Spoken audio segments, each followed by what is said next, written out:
श्री चैतन्य महाप्रभु की जय। यदि कोई इस चैतन्य महाप्रभु का किसी भी प्रकार से स्मरण करता है तो उसका कठिन कार्य सरल हो जाता है, किंतु यदि उनका स्मरण नहीं किया जाता तो सरल कार्य भी बहुत कठिन बन जाता है। कलयुग के लिए विशेष औदार्य रूप में, बड़े उदार रूप में चैतन्य स्वयं श्री कृष्ण राधा रानी का अंग कांति और उनका भाव लेकर के यहाँ पर प्रकट हुए हैं। तो ऐसे चैतन्य महाप्रभु को हम सब सादर नमस्कार करते हैं। तो यहाँ पर जो श्रील प्रबोधानंद सरस्वती, जो पहले प्रकाशानंद सरस्वती थे लेकिन चैतन्य महाप्रभु के जब संपर्क में आए तो राधा नाम की महिमा में ओतप्रोत हो गए और उन्होंने कई ग्रंथ लिखे। वृंदावन महिमामृत, राधा रस सुधा निधि, जिसमें हमें राधा रानी की महिमाओं का पूरी तरह ज्ञान होता है। तो प्रबोधानंद सरस्वती अपने ग्रंथ चैतन्य चंद्रामृत, उन्होंने एक चैतन्य चंद्रामृत लिखा। तो चैतन्य चंद्रामृत में कहते हैं कि महाप्रभु की रंच मात्र भी कृपा होने से मनुष्य इतना महान बन जाता है कि उसे ऐसे मोक्ष की भी परवाह नहीं रह जाती। हमारे लिए 4 पुरुषार्थ होते हैं, धर्म अर्थ काम मोक्ष, तो उसमें मोक्ष हम सर्वोपरि मानते हैं।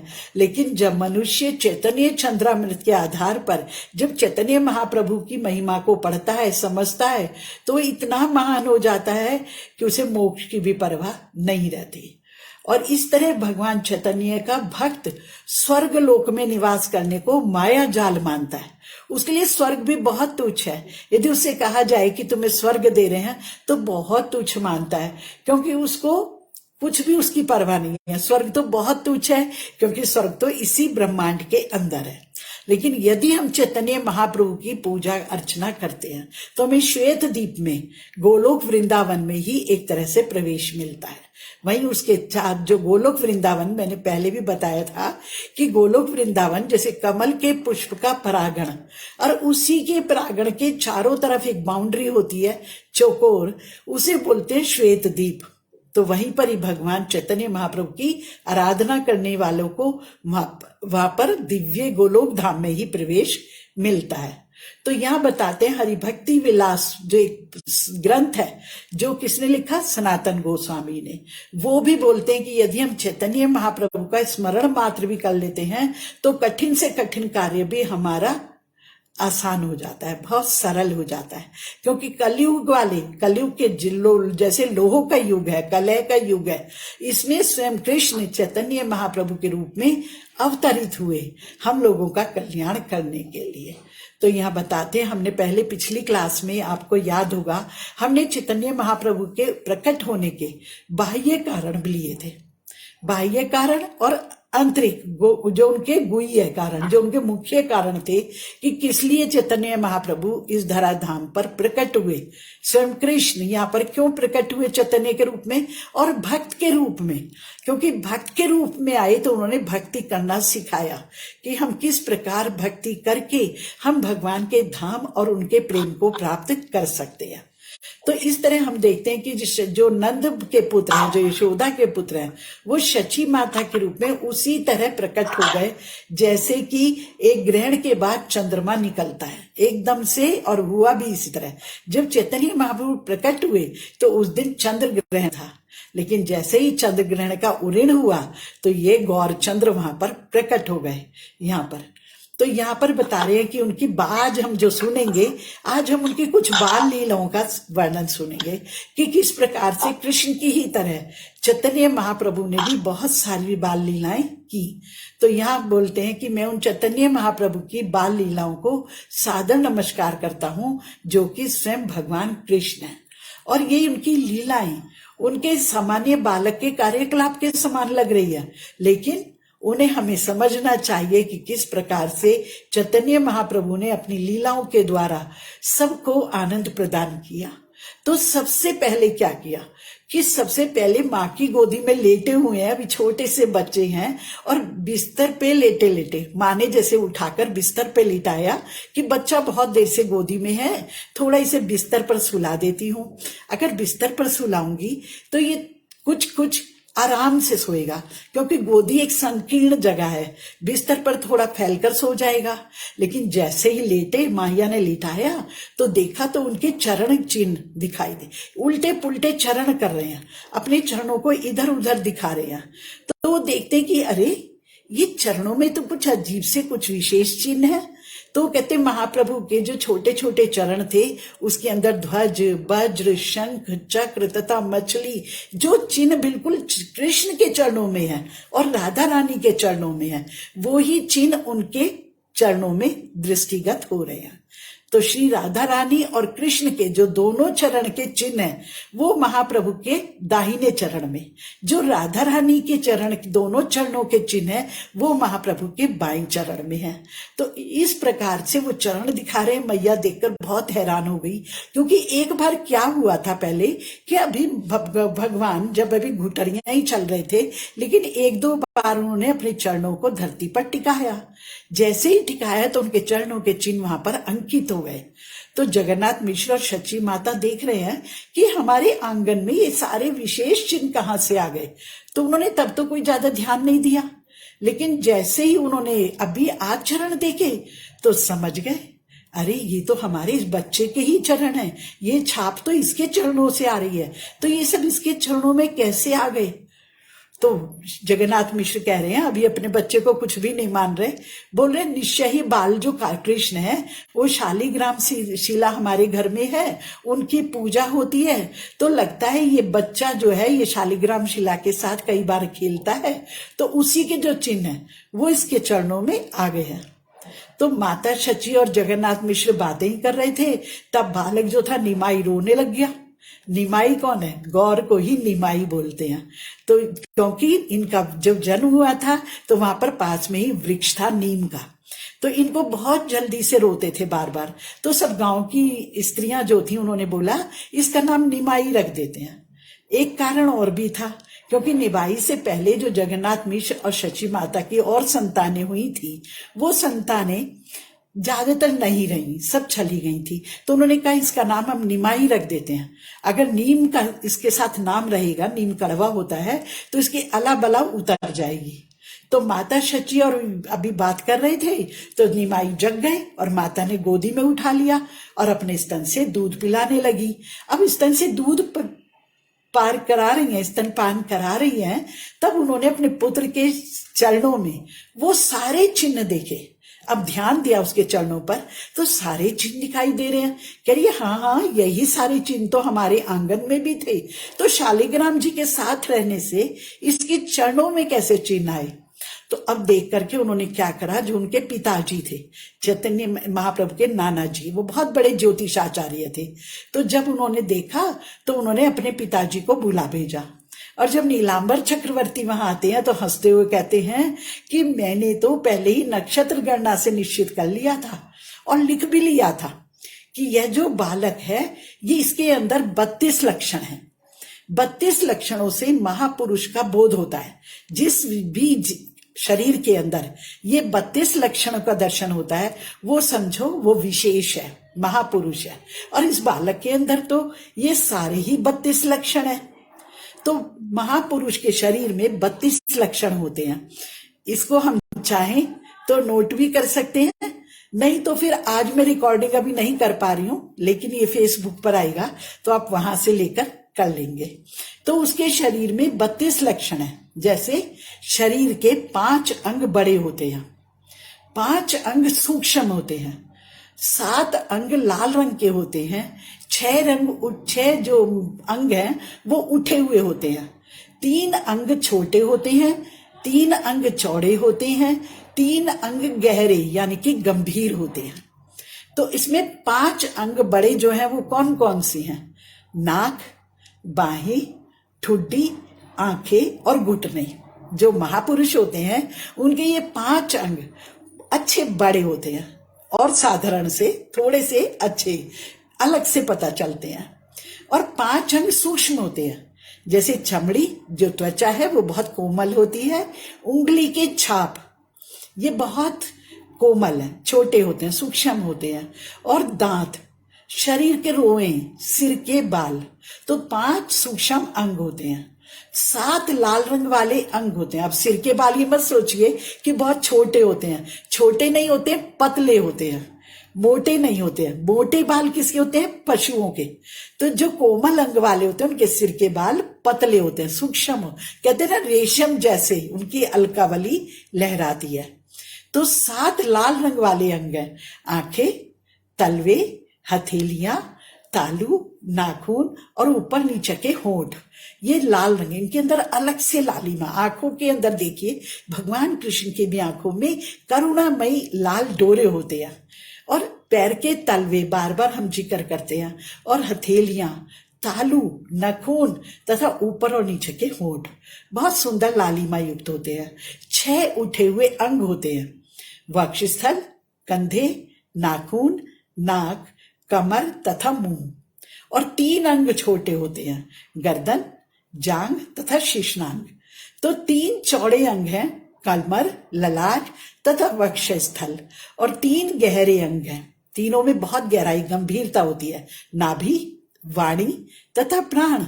अभी हमने सुना जब हम भागवतम पढ़ रहे थे कि ब्रह्मा जी अपने कमल से नीचे भगवान की नाभि में चले गए, तो नाभि इतनी गंभीर थी कि उसका ओर छोर भी उन्हें कुछ नहीं मिला। तो इस प्रकार से वो बताते हैं कि इस तरह से जिसके अंदर ये अंग विशेष होते हैं वही सब कैसे होते हैं? महापुरुष होते हैं। तो ये इस बालक की हथेलियों तथा तलवों में भगवान नारायण के सारे लक्षण हैं। ये तीनों लोगों का उद्धार करेगा, और यह बालक वैष्णव संप्रदाय का प्रचार करेगा और अपने मातृ तथा पितृ दोनों कुलों का उद्धार करेगा। तो इस प्रकार वो बोलते हैं मैं तो इसका आज नामकरण करना चाहता हूं। तो मैया और बाबा दोनों खुश हो गए, बोले हाँ जल्दी से इसका नामकरण करिए, अभी तक नामकरण नहीं हुआ है। तो वो कहने लगे यह बालक भविष्य में सारे जगत की रक्षा और पालन करेगा, इसलिए इसे विश्वम्भर नाम से पुकारा जाएगा। तो चैतन्य महाप्रभु का बचपन का नाम है विश्वम्भर, यानी कि पूरे विश्व का पालन करने वाला। और हम देखते हैं कि उन्होंने किस तरह से विश्व का पालन करा, क्योंकि चैतन्य महाप्रभु ने ही हमें ये महामंत्र प्रदान किया, गोलोकेरा प्रेम धन हरि नाम संकीर्तन। यानी कि जो हरे कृष्ण कृष्ण कृष्ण हरे हरे, हरे राम राम राम हरे हरे, इस मंत्र को हमें किसने प्रदान किया? चैतन्य महाप्रभु ने हमें इसे प्रदान किया। हाँ, तो इसलिए इस मंत्र के अंदर एक विशेष कृपा मिल गई। हालांकि ये मंत्र उपनिषद में, कली संस्करण उपनिषद में लिखा हुआ है, लेकिन भगवान ने स्वयं अपने मुख से इसका उच्चारण किया और इसका व्यवहार किया, इसको करके दिखाया, तो उसके अंदर एक विशेष कृपा सम्मिलित हो गई। तो यहाँ पर बता रहे हैं कि कुछ दिनों के बाद महाप्रभु अब थोड़े बड़े हुए और घुटनों के बल सरकने लगे और तरह तरह के चमत्कार दिखाने लगे। एक दिन क्या होता है कि एक सर्प आ जाता है बड़ा सा, क्योंकि भगवान तो हमेशा ही सर्प से ही खेलते हैं। सर्प के देखा जाए तो कृष्ण लीला में भी उन्होंने कालिया नाग का दमन किया। अब इस लीला में जब चैतन्य महाप्रभु घुटनों सरक रहे हैं तो एक सर्प आया और आकर के महाप्रभु को अपनी कुंडली में बिठा लिया, पूरी चारों तरफ गोल गोल हो गया, मानो महाप्रभु उसकी गोद में बैठ गए। और थोड़ी देर में महाप्रभु वहीं बैठे बैठे उसकी उस पर ही लेट गए, मानो जैसे गर्भोदकशाही विष्णु जो अनंत शेष की शैया पर सोते हैं, उसी तरह से महाप्रभु उस नाग के ऊपर ले बैठे और थोड़ा सा लेट गए, अध लेटा हो गए। इतने में कुछ स्त्रियां आ गई, अरे नाग नाग, अरे सर्प सर्प, बालक को बचाओ, कैसे बालक उसके ऊपर बैठ गया। जैसे ही आवाजें हुई वो नाग धीरे से खिसक करके वहां से चला गया और महाप्रभु हंसने लगे। लेकिन जब महाप्रभु को देखा सबने कि मुस्कुरा रहे हैं, रो नहीं रहे हैं, तो सब बड़े खुश हो गए, बोले हाँ ये नाग आया तो था, पर देखो नारायण की कैसी कृपा हुई कि बालक को छोड़कर चला गया। जैसे कृष्ण की लीलाओं में होता था, सेम उसी तरह से सब नारायण की कृपा मान रहे हैं। अब क्या होता है, उसके थोड़ी देर बाद ही महाप्रभु सोचते हैं इस तरह तो ये कोई भगवान का नाम नहीं ले रहे, तो महाप्रभु रोने लगते हैं। और जब रोते हैं तो सभी स्त्रियां हरि बोल करती हैं। जैसे जैसे हरि बोल करते हैं महाप्रभु चुप हो जाते हैं। अब तो सबको खेल लग गया, हरि बोल बोलते हैं तो महाप्रभु चुप, और बंद करते हैं तो रोने लगते हैं। तो इस तरह से महाप्रभु के साथ सब लोग खेलते थे। तो कुछ दिन के बाद महाप्रभु पांव से चलने लग गए और अन्य बालकों से मिलने जुलने लगे, अनेक तरह के खेल खेलने लगे। अब एक दिन क्या हुआ कि महाप्रभु बच्चों के साथ खेल रहे थे, खूब सारे बच्चे थे। तो शची माता बहुत सारी खई और मिष्ठान, मिष्ठान में संदेश बंगाल में बहुत अच्छा होता है, और खई बोलते हैं जो हमारे यहाँ दीपावली पर खील होती है ना, खील हम चढ़ाते, खील बताशे, वो खीले, और वो भर के मिष्ठान से भर के थाल ले आई और बालकों से बोला सब चलो सब मिलकर बैठकर इस मिष्ठान को खा लो। अब जैसे ही माता तो देकर के थाल चली गई, खील और मिष्ठान संदेश सब देकर चली गई, तो सारे बालक तो खा रहे हैं, लेकिन चैतन्य महाप्रभु ने क्या करा, सबसे छिप करके मिट्टी खाने लगे, क्योंकि माँ अपने गृह कार्य में लग गई थी। लेकिन देखा मिट्टी खा रहे हैं, तो ये क्या, जैसे देखा शची माता लौट कर आई कि देखती हूँ कि मेरे निमाई ने कुछ खाया या नहीं, तो देखते ओ ये क्या कर रहा है, तू मिट्टी क्यों खा रहा है बैठकर। तो चिल्लाने लगी, अरे बीमार हो जाएगा, मिट्टी छीन ली, इसे क्यों खा रहे हो, ये तो तुम गलत कर रहे हो। तो देखा जाए तो कृष्ण के रूप में भी भगवान ने मिट्टी आरोगी थी, मिट्टी खाई थी। इसी प्रकार फिर महाप्रभु क्या करा, रोने लग गए। जैसे मिट्टी हाथ से छीनी तो महाप्रभु रोने लग गए। ले रो क्यों रही हो, एक तो मिट्टी खा रहे हो, ऊपर से रो भी रहे हो, मुझे डरा भी रहे हो।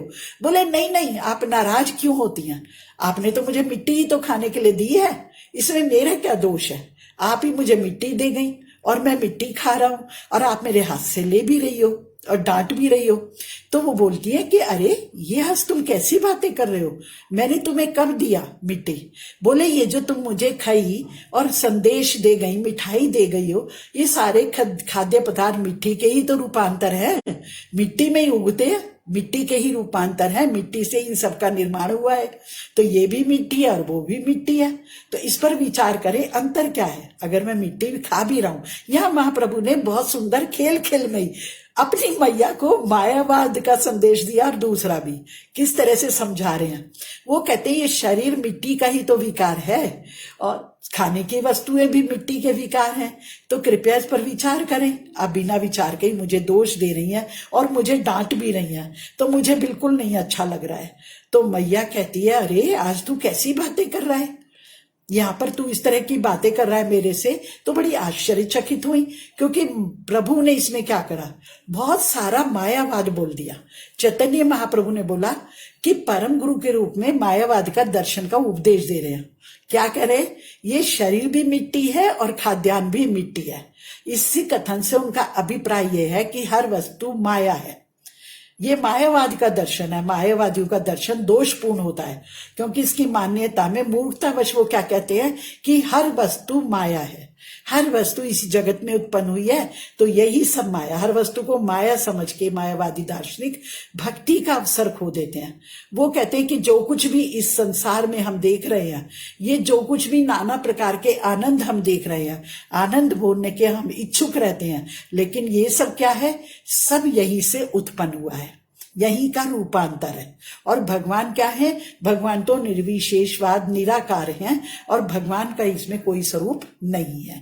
तो वो बोलते हैं कि जो निस्वार्थ भाव से भक्ति में सेवा में लगता है, भगवान ने गीता जी में बोला माम चायो अभिचारेण भक्ति योगेन सेवते सा गुणान समतीतान ब्रह्म भूयाय कल्पते।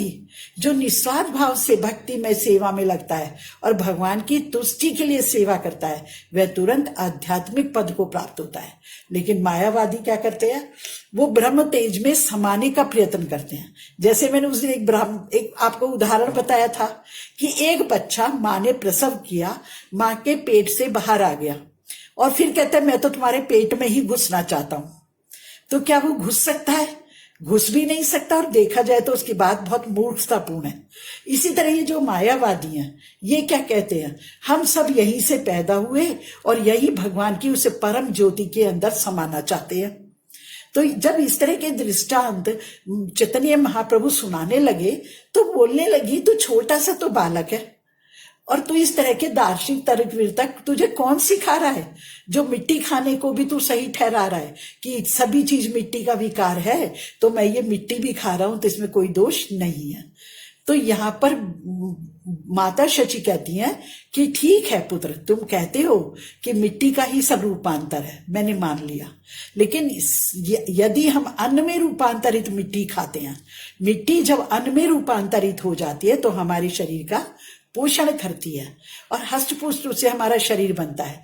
जब ये मिट्टी के अंदर उगी हुई घास गैया खाती है तो उससे दूध बनता है, फिर उस दूध से बनी हुई मिठाइयां या वस्तुएं जब हम खाते हैं वो हमारे शरीर के लिए उपयोगी होती है। यदि हम मिट्टी खाएंगे, कोरी मिट्टी खा रहे हैं, तो उससे क्या होगा? उससे तो हमारे शरीर में बीमारियां आ जाएंगी। तो मिट्टी का जो रूपांतर है वो हमारे खाने के लिए बना है। फिर कहती हैं, मैं तुम्हें एक उदाहरण देती हूं कि मान लो मैं एक घड़े में आसानी से पानी ला सकती हूँ जो मिट्टी का ही रूपांतर है। घड़ा किससे बनता है? कुम्हार मिट्टी को लेकर गोल गोल चाक चलाता है, उससे एक मिट्टी का घड़ा तैयार कर देता है। फिर उस घड़े को भी अग्नि में तपाया जाता है। अगर कच्चे को भी ले गए तो भी पानी नहीं ला सकते। इसी प्रकार, मतलब बहुत दृष्टांत बहुत सुंदर है कि इसी प्रकार ये जो जीवात्मा है, इसका जो शरीर बनता है, जब तक ये अध्यात्म की अग्नि में पकाया नहीं जाता, जब तक ये भगवान प्रेम को नहीं समझता, भगवत प्रेम को नहीं समझता, तब तक उसके अंदर इसको धारण करने की शक्ति नहीं आती। वो किसी भी वस्तु को धारण नहीं कर सकता। धारण करने की शक्ति तभी आती है जब वो अध्यात्म की अग्नि में तपता है। तो उसी प्रकार से यदि मैं मिट्टी के ऊपर पानी लाऊं तो मिट्टी का ढेला पानी सोख लेगा और मैं पानी नहीं ला पाऊंगी। इसी प्रकार से तुम देखो कि ये जो मिट्टी का विकार, मिट्टी का जो रूपांतर है, वो एक घड़ा है।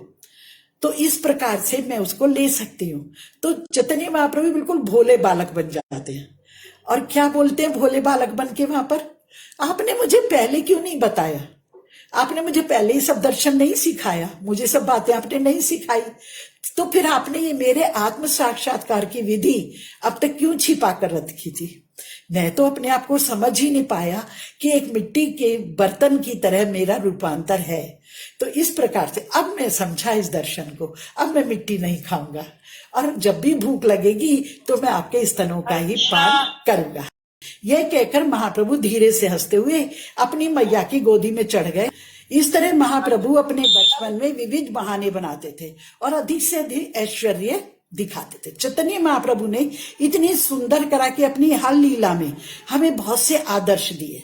तो जो उस दिन हमने लीला सुनी, विशाखा माता जी ने सुनाई थी कि एक ब्राह्मण उनके घर आता है और वो भोजन बनाता है और महाप्रभु का आह्वान करता है, तो महाप्रभु बार बार आकर के उसके भोजन को खाते हैं, लेकिन बाद में महाप्रभु से अपना दर्शन दिखा देते हैं कि तुम मुझे बार बार मुझे बुलाते और पहचानते नहीं हो।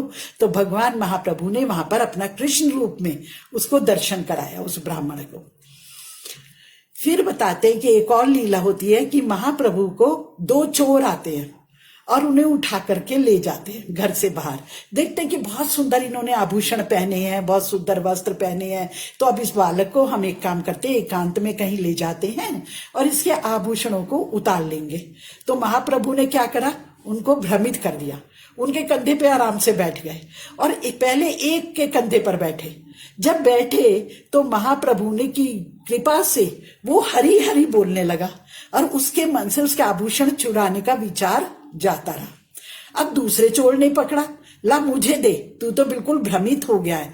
अब जैसे ही उसने भी लिया गोदी में, अपने सिर पर बिठाया कंधे पर, तो क्या होता है कि महाप्रभु ने उसकी भी बुद्धि को भ्रमित कर दिया। अब वो दोनों चोर घूम घाम के उन्हीं के घर वापस ले आए।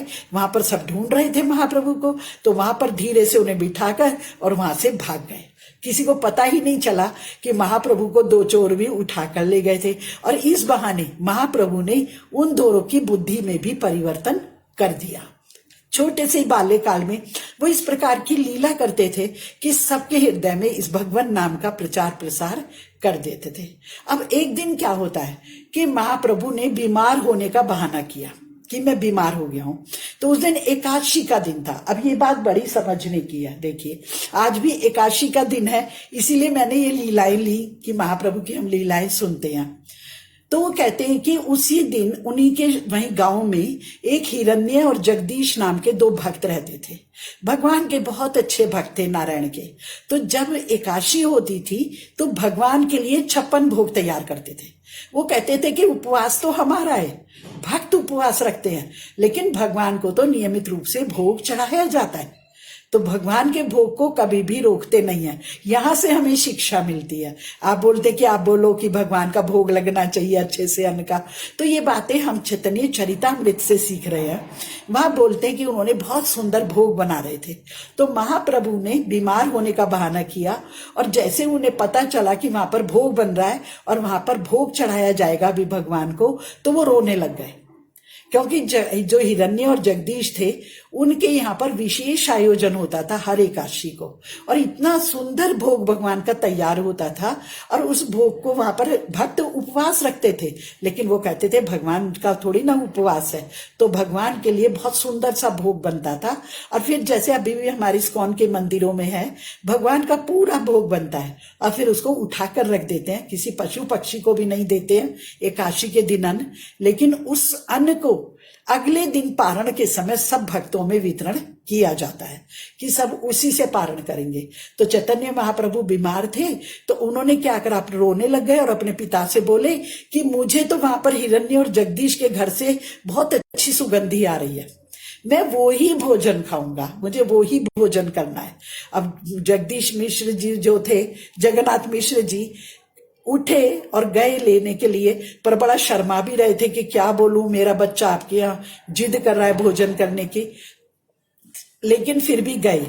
जाकर वहां पे दरवाजा जैसे ही खटखट आया, वो तो हिरण्य और जगदीश खुश हो गए, बोले अरे छोटे से बच्चे निमाई को कैसे पता चल गया, हम इतनी दूर पर रहते हैं, उसे कैसे पता चल गया कि यहाँ नारायण का विशेष भोग बन रहा है। फिर वो वहीं से थोड़ा लेकर आए, और बीमार निमाई ने जब खाया तो खाते ही स्वस्थ हो गए। एक लीला करके दिखाई कि और जितना प्रसाद था वो अपने संगियों में भी बांट दिया। तो वह बताते हैं कि जैसे महाप्रभु ने ये दिखाया कि जब हम भगवान का प्रसाद खाते हैं तो हमारी बड़ी से बड़ी बीमारी भी दूर हो जाती है। बाद में सिखाएंगे, बाद में हम लोगों को एकादशी पालन भी बताएंगे, अपनी माता को भी बताएंगे कि एकादशी के दिन अन्न नहीं खाना चाहिए, लेकिन उस दिन तो वो स्वयं नारायण के आवेश में थे, खुद भगवान के आवेश में थे, तो जो वो भक्त भोग लगा रहे थे तो साक्षात उसको महाप्रभु ने उनका स्वीकार किया। हिरण्य जगदीश भी बहुत प्रसन्न हुए कि आज हमारा भगवान ने भोग स्वीकार किया है। तो जैसा बच्चों में होता है, महाप्रभु ने खेलना सीखा, अपने मित्रों के साथ पड़ोसी के मित्रों के घरे में जाते थे और खाने की वस्तुएं चुराते थे, जैसे कृष्ण माखन चोरी करते थे, इसी प्रकार ये लड़ते झगड़ते भी थे और चोरी भी करते थे।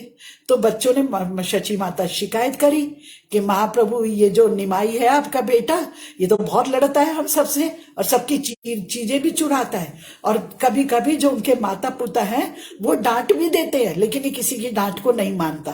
तो ठीक उसी तरह जैसे यशोदा मैया कृष्ण को डांटती थी, इसी तरह शची माता भी निमाई को बहुत डांटती थी।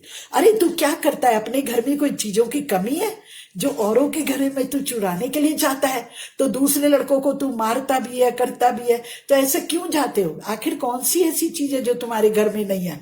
ठीक उसी तरह चैतन्य महाप्रभु लीलाएं कर रहे हैं। तो इस तरह क्या करते महाप्रभु, माता जब डांटती तो इतना क्रोध करते कि अंदर चले जाते रसोई घर में, कमरों में, और जितने बर्तन थे सब तोड़ फोड़ देते थे, पूरा उधम उतार देते थे कि तुमने मुझे डांटा क्यों। और फिर माता क्या करती थी, अपने बच्चे को उठाती थी, गोद में चुप कराती थी और फिर काफी मतलब उसका मनुहार करती थी। तो फिर लज्जित हो जाते, बोलते हाँ माता मैंने गलती की, मुझे ये सब तोड़ना फोड़ना नहीं चाहिए था, लेकिन क्या करूं, तुम मुझे डांटती हो तो मुझसे वो सहन नहीं होता। इस प्रकार हमने देखा कि महाप्रभु किस प्रकार से छोटे बच्चों की तरह शरारतें करते हैं। तो एक बार चैतन्य महाप्रभु ने क्या करा, अपने माता को अपने कोमल हाथ से, जैसे छोटे बच्चे कई बार माँ को प्यार प्यार में एक चपत मार देते हैं, इस तरह उनके गाल पर एक चपत लगा दी। लेकिन जैसे ही लगाई वैसे ही माता दिखावे के लिए मूर्छित हो गई, जैसे माँ जानबूझकर ऊ करके रोने लगती है ना। माँ ने क्या करा, शची माता ने कि मूर्छित हो गई कि देख तूने मुझे मारा और मेरे को तो बीमारी, मतलब मूर्छित हो गई। अब महाप्रभु तो रोने लग गए। आस पड़ोस की औरतें इकट्ठी हो गई कि अरे तूने क्या करा, तेरी माँ तो देख बेहोश हो गई है। तो उन्होंने बोला जा कहीं से एक नारियल ले आ, तभी तेरी माता स्वस्थ होएगी। तो महाप्रभु कहीं बाहर नहीं गए, तुरंत ही जैसे घर के दरवाजे के पास ही गए और वहां से 2 ताजे नारियल ले आए। अब सारी स्त्रियां देख के बड़ी आश्चर्यचकित हो गई, अरे अभी तू बाहर गया और अभी नारियल ले आया, ये तेरे को कहां से मिला, कहां से तूने ऐसा किया। लेकिन महाप्रभु मुस्कुराए और चुप हो गए। उन स्त्रियों ने नारियल का जल निकाला और उसकी मैया को जानबूझ के ऐसे एक्टिंग की, उसको 2-3 बूंद पिलाया तो मैया उठकर खड़ी हो गई और अपने बच्चे को, निमाई को गोद में लेकर आलिंगन करके सब उनको बहुत प्यार करने लगे।